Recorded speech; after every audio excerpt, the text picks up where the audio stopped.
nir kangero wai bai yo ye kurap chun gudurap nyai ke zal fakir enong te ke tir guru kererut mabior ma kwaja kelong mana junu marada wadulu mai ko gajaranir mana junu marada ngadulu mai ko gajaranir kangero wai bai yo ye kurap chun gudurap nyai ke zal fakir enong te ke tir guru kererut mabior ma kwaja kelong Michael Mabiori jale jege china war sejene war chol dawe yai ko chane mutejene we jagale jong dawa nyin joga kun mayom bandera nyel ma gurpyo kuma kerdi ko anu we ge jamai ye kumgole odor jurmi tin ye kumgole jong kwa sud ye kumgole odor jurmi tin ye kumgole jong kwa sud ye kumgole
Mana junu warati ngadulu mai ko gajaranir kangero wai bai yo ye kurap chun gudurap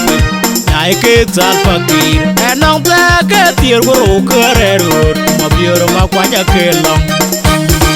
Mana junu warati ngadulu mai ko gajaranir Mana junu warati ngadulu mai ko gajaranir kangero wai bai yo ye kurap chun gudurap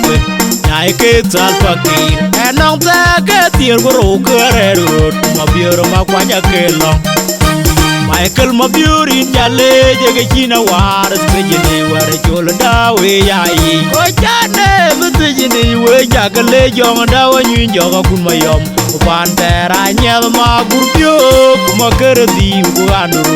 we jamai ye kumgole odor jurmi tin ye kumgole jong kwa sud ye kumgole odor jurmi tin ye kumgole jong kwa sud ye kumgole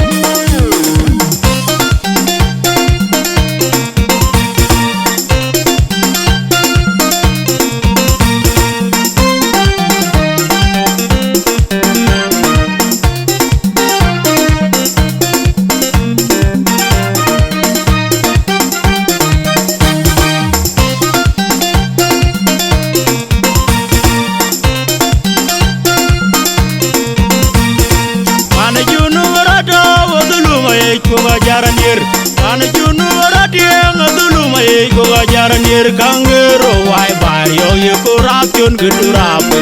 nyai ke zal fakir enong te ke tir guru kererut mabior ma kwaja kelong Mana junu warati ngadulu mai ko gajaranir Mana junu warati ngadulu mai ko gajaranir kangero wai bai yo ye kurap chun gudurap nyai ke zal fakir enong te ke tir guru kererut mabior ma kwaja kelong Michael Mabiori jale jege china war sejene war chol dawe yai ko chane mutejene we jagale jong dawa nyin joga kun mayom bandera nyel ma gurpyo kuma kerdi ko anu